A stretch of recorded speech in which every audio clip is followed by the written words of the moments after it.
Bentrovati, parliamo di tosse e wheezing in pediatria. Sono due sintomi molto frequenti, la tosse può essere acuta, cronica, legata quasi sempre alle infezioni. Il wheezing, che sottende il broncospasmo, fischio e sibilo, pure presente molto nel bambino piccolo, basta poco per scatenarlo, è legato molto spesso alle infezioni virali in particolare. Se abbiamo casi però ricorrenti, ripetuti, dove la sensibilizzazione allergica magari si sta insinuando o è già in essere, un'eosinofilia importante, andiamo verso una situazione che ricorda più l'asma.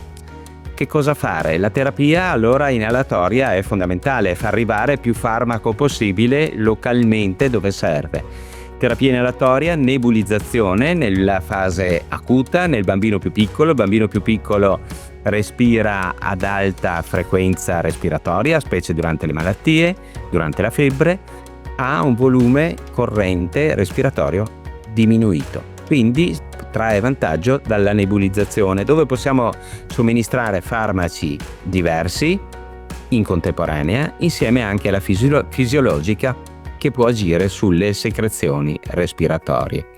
Certamente gli apparecchi della nebulizzazione sono diversi, a pistone, meccanici o con tecnologia mesh sono quelli indicati perché determinano la produzione di particelle che superano il piano glottico. Questo non avviene invece per gli aerosol, i nebulizzatori ad ultrasuoni. Tenere la mascherina ben adesa al viso è importantissimo, soprattutto nel bambino più piccolo che magari è un po' recalcitrante nei confronti della nebulizzazione. Quindi un punto molto importante è che se poi i sintomi sono ricorrenti oppure persistenti, abbiamo bisogno di dare un farmaco in maniera più ripetuta e non occasionale. Passare dalla nebulizzazione all'utilizzo di uno spray predosato quasi sempre è indicato. Spray predosato che va fatto a tutte le età pediatriche utilizzando il distanziatore, che migliora molto l'assorbimento del farmaco. Stando attenti naturalmente se gli spray predosati sono formulati in soluzione oppure in sospensione.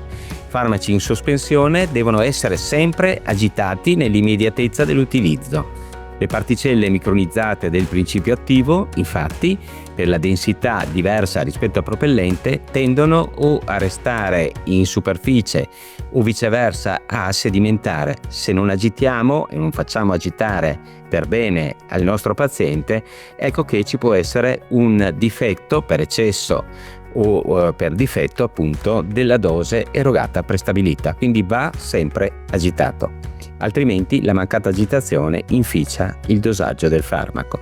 L'altro punto è che questi spray predosati possono avere una pseudoaderenza, pazienti che utilizzano e continuano a utilizzare uno spray, una bomboletta che ormai è vuota, quindi il contadose diventa un altro aspetto assolutamente importante. Il ruolo del pediatra di famiglia è centrale, quindi, perché interagisce con gli altri livelli specialistici, ma si interagisce in particolare con la famiglia e con il paziente, quindi nella prescrizione, nel monitoraggio successivo e nella sorveglianza di come il farmaco viene fatto, ricordando anche quelle note pratiche che sono di estrema utilità per migliorare l'assorbimento e la terapia che abbiamo sostanzialmente prescritto. Quindi verificare la tecnica, educare i genitori sulle tecniche inalatorie sia nella nebulizzazione che nell'utilizzo degli spray predosati diventa estremamente importante. Vi ringrazio molto dell'attenzione.